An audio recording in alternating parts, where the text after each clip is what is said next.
Hello mga kachabi! Hello everyone! Hello mga Lodian Idols! Andito naman po ang inyong kachabi, ang inyong bakuna girl.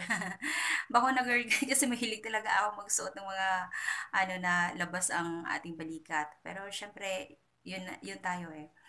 Andito lang ako guys, magbibigay lang ako ng mga 5 steps na pwedeng makatulong sa atin dito sa ginagawa natin dito sa ating pagre-reels, dito sa Meta World na ating ginagalawan. Oh yes guys.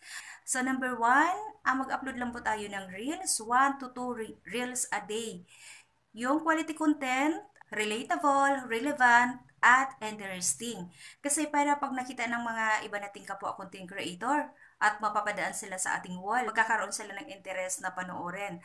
At kapag nagkaroon sila ng interest na panoorin, abay, di malayo na magiiwan pa sila ng comment at react doon sa ating mga post. O, di ba? Number 2, huwag makakalimot na makipag-engage. And the same way, dapat bumibisita din tayo sa ating mga kapwa content creator. At pag bumisita tayo doon, manood tayo ng kanilang mga posts, ng kanilang mga reels, makipag-engage tayo at mag-iwan tayo ng mga komento doon sa pinapanood natin na relevant doon sa pinanood natin guys ha, na tinatapos natin yung kanilang mga video. Kasi isa yon sa makapagpaganda ng performance natin. Yung tinatapos natin yung mga video ng mga kapwa natin content creator.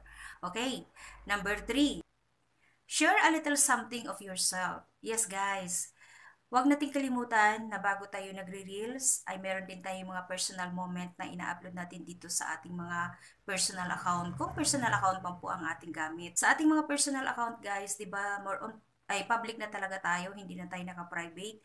Pero mostly talaga kapag personal account ang gamit natin ay halos yung mga moments natin in life sinishare natin sa iba. So, naman natin iset aside yung mga moments na yon na ginagawa natin noon bago tayo nagre-reels. Paminsan-minsan ay magbahagi din tayo ng mga bagay na matatandaan tayo ng iba nating mga kapwa content creator na mapapangiti sila. Ito pala si Gane, ito pala si Sisi, ito pala si Ganire, ito pala siya. Ayun. Number 4, promote.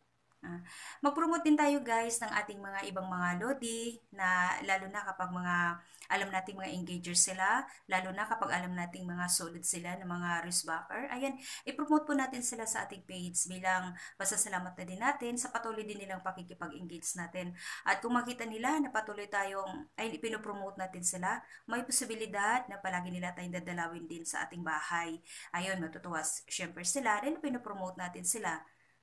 Number 5, live.